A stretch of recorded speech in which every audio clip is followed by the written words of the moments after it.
All right, everyone, we are back. So we were wrapping up talking about the practical exam. So again, it's important to look the part. It may also be required to look the part. Study what your state board exam is like. Study the state board's website, what to prepare. If you can, call them and ask. Most of the time, your teachers know what they're talking about because a lot of them have been through it. Some states might require you to bring in a live model, and here's another important part that I want to caution you with. I love mannequins. Guess what? Mannequins are the best clients. They don't complain. They don't jump up. Let's say if you were working on a mannequin and you just pulled someone's hair, a mannequin's not going to jump off her stand and scream and start yelling and running around the room or floating around the room. If they do, it's a big problem. A person or a model for your state board, if you tug a little too hard and they go, ow, that's going to draw attention to you, and your examiners and go over there and might be like, didn't demonstrate client safety. So again, it's very important that if your state allows mannequins, do mannequins. Personally, I think that every state that does state board should allow mannequin, because here's what happens. Not everyone is fortunate enough to get a model with the ideal hair type that is smooth like a mannequin is and can be worked like a mannequin. Some hair types might glop up if you put gel on them. Some hair types might be too straight, too curly, not have enough hair. If someone has very sparse hair, you can't do pin curls. Sometimes the hair is way too long. What if the model comes in, her hair is down to her back and she didn't want to cut it?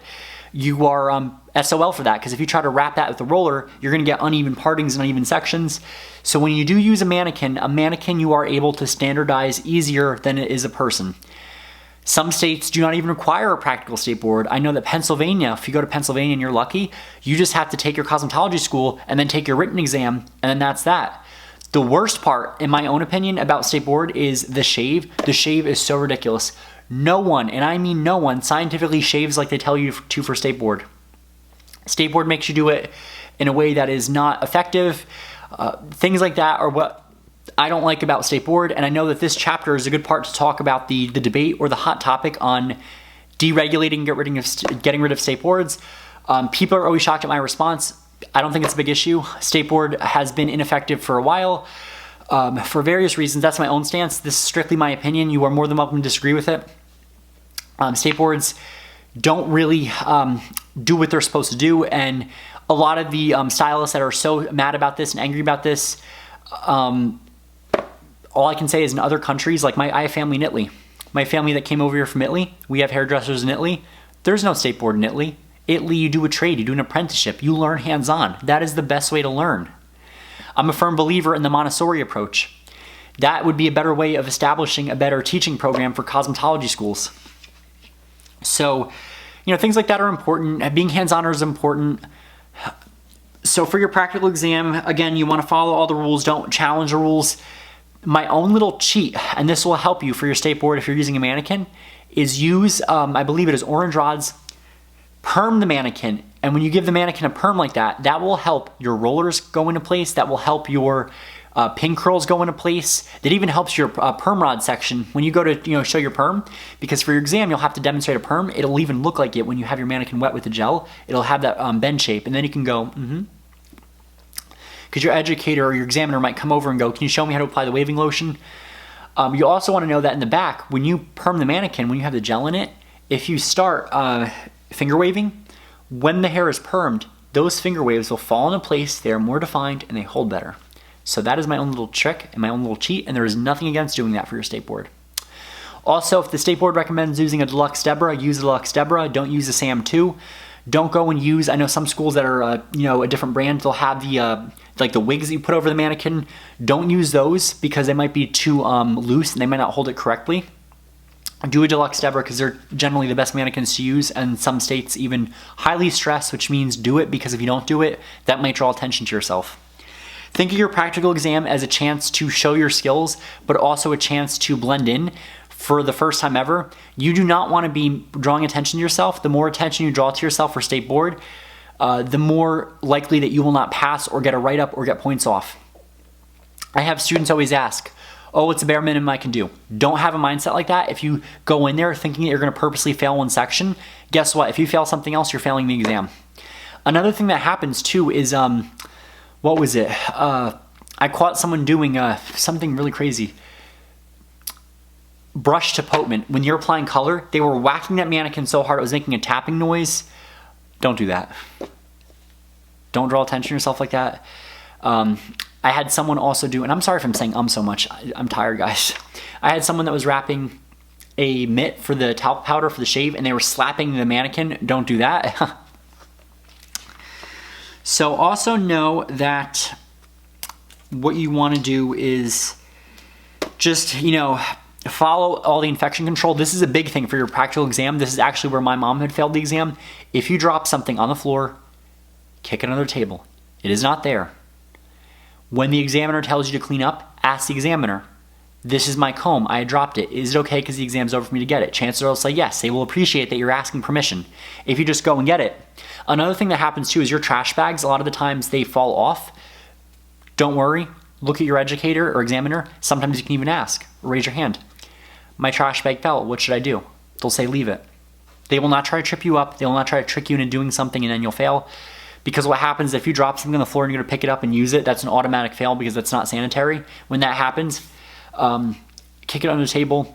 Always sanitize, even if it's not necessary. The more you sanitize, the better, because then they'll think that, oh wow, this person's really on top of it. Most of the time you're gonna be mock sanitizing because you're not gonna be wanting to dump rubbing alcohol on your hands. That will dry your hands out and that will hurt. So that is that for the practical exam. So now that we've done all that, we are licensed. You also have to submit a whole bunch of ridiculous stuff. My state requires a physical exam, which I think is way too intrusive. I don't know why they require that. Other states don't. They require a lot of things because it's New Jersey, and New Jersey likes to make it harder. Another thing that you will want to do is prepare for employment. We go into this program because we want to get employed.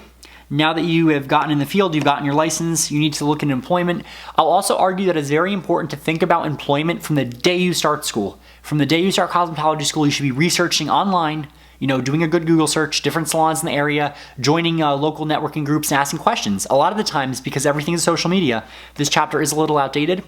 Everything is social media. If you get and build those connections early on and getting your feet wet. Also, I always say, keep it neutral. Don't show bias or favoritism that, oh, I must work at, Studio, like my name, Studio Balducci. I want to work at Studio Balducci because, Vinny's really good and he's a cosmetology educator and this and that. Don't have a mindset like that. Because if you only have one option, you're limiting your options. Explore everything. Visit the salon. Sometimes I always say the best way to experience the salon and what they're like, go get a service there. And it doesn't have to be a drastic service. Book a conditioning treatment. Book a blowout there. Book maybe a facial if you like skincare. Go in there and get an idea of what it's like and just go in there almost like undercover. Like they don't know you're a hairdressing student. They don't have to know any of that. You'll hear me reference this a lot. There's need to know, nice to know. It would be nice to know that you're a cosmetology student. They don't need to know that. Something that they need to know is, let's say you're going in that salon for a color service. They would need to know that, okay, you've had box color in your hair before, or you've colored your hair at home before. Nice to know is something you don't need to know. So they don't need to know you're a cosmetology student. Go visit a salon, go visit them for a service, see what it's like, see what it's about. Network with other people. If there's I'm now freelance. My salon went under due to the closure.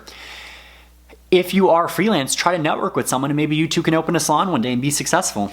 A lot of times you'll find that groups of people that get together, if they didn't like something at the salon they were at, they're able to combine their grievances and they're able to come up with a salon that everyone likes. So you also want to know that what qualities that you have will help you be professional and successful. You want to know what your strongest practical skills are and what ways you want to maximize that. So for example, if you are a strong colorist, that is something you'd want to look into, being a ABCH board certified colorist or being a colorist in the salon.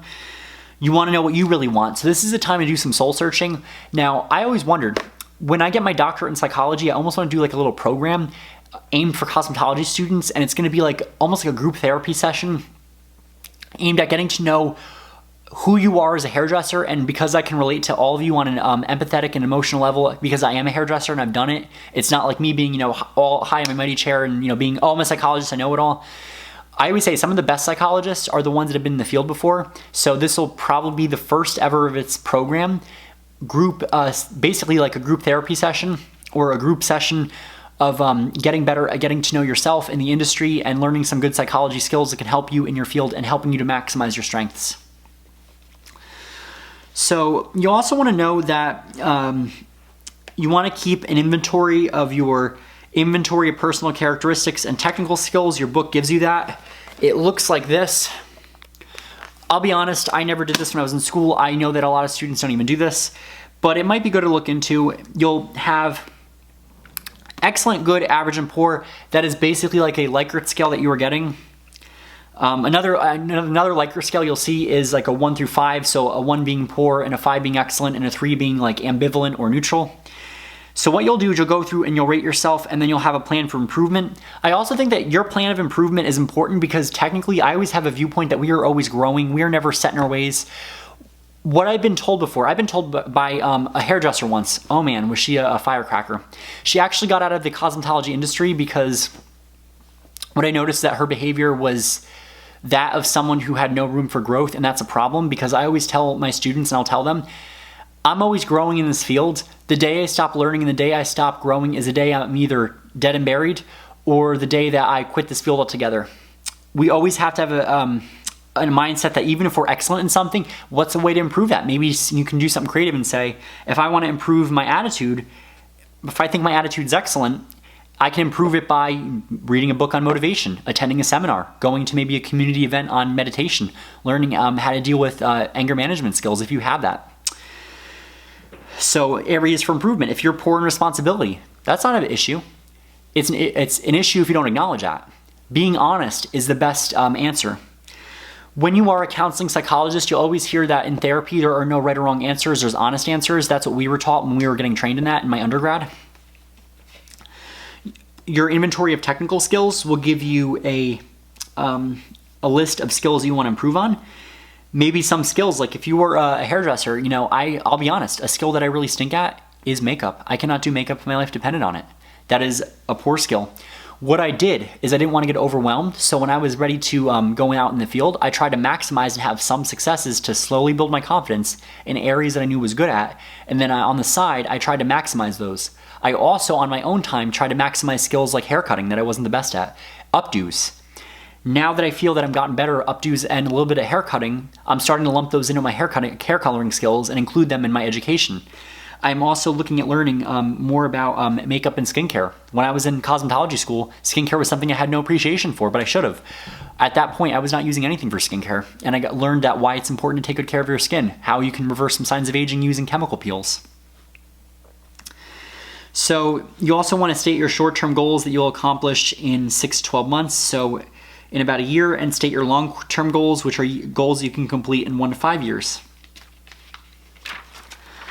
So another important thing that you want to do is your willingness to work hard is important. If you're willing to do it, that is literally half the battle. You being present in classes, you seeking out education is very important.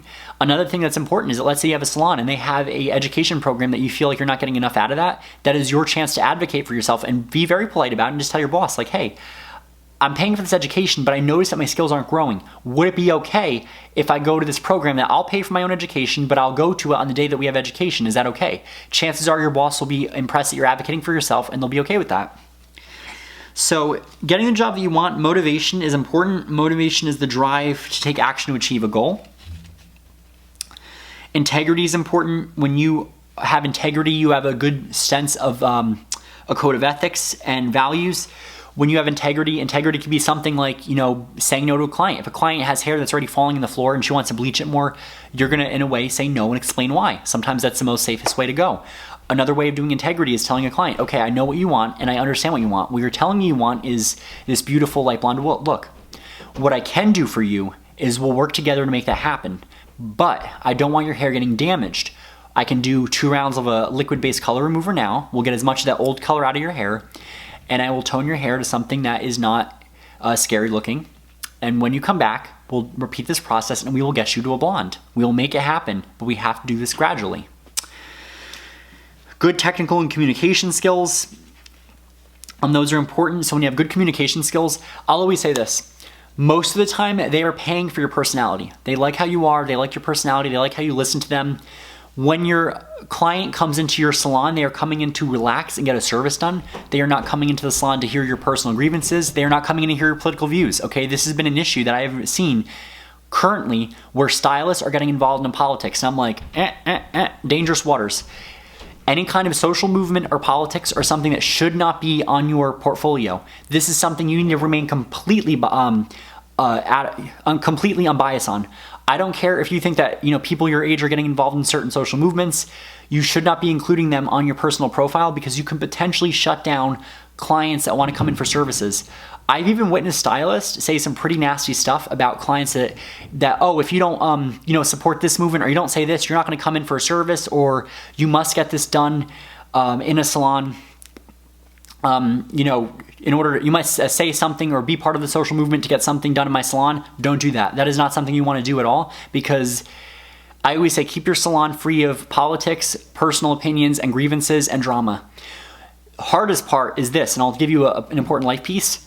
When you have clients, and this is something you'll get a feel for, when you have clients that are very open about their beliefs, two ways of addressing this. If they try to get your opinion, just say, oh, this is about you. That's how you want to answer that. Or say, oh, I'll just plead the fifth on that. My own beliefs aren't important. Or if they go on and on about it, what you want to do is, instead of telling them no, you never want to yell at a client or shut them down. What you want to do is, I love doing this. Pretend like you have the fake doorbell. Oh, one sec, the doorbell rang, I have to get that. And then come back and change the subject.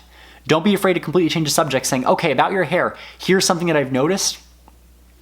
If you have to make it up to an extent, say, okay, I've noticed your hair is a little dry. Why don't we talk about products that I can recommend for you? That's a better way of addressing it. Or book them later on in the day when you know that there's not going to be any other clients that might have opposing views and they might offend someone. I had a client who had pure OCD, and her OCD was so bad that we'd actually had to turn on dryers because she would talk about like rated R topics that were like, whoa, like time out, change the language. Okay, this is not something we can do. In rare cases, there are times where you have to say to a client, okay, why don't we give this all the attention it needs when you come back next time, because I have to focus on your hair. That is how I typically deal with that. You also want to have good enthusiasm and a good, strong work ethic. Work ethic means taking pride in your work and committing yourself to consistently doing a good job for your clients, employer, and a salon team. Know that your emotion can infect all of these. If you're not having a good day or you just lost a loved one, that is important to take the time you need for the bereavement period to deal with the grief, because that will affect your work. So what I will do now is we will end this here. When we come back, we're going to talk more about different types of salons and what your resume should look like if you have time.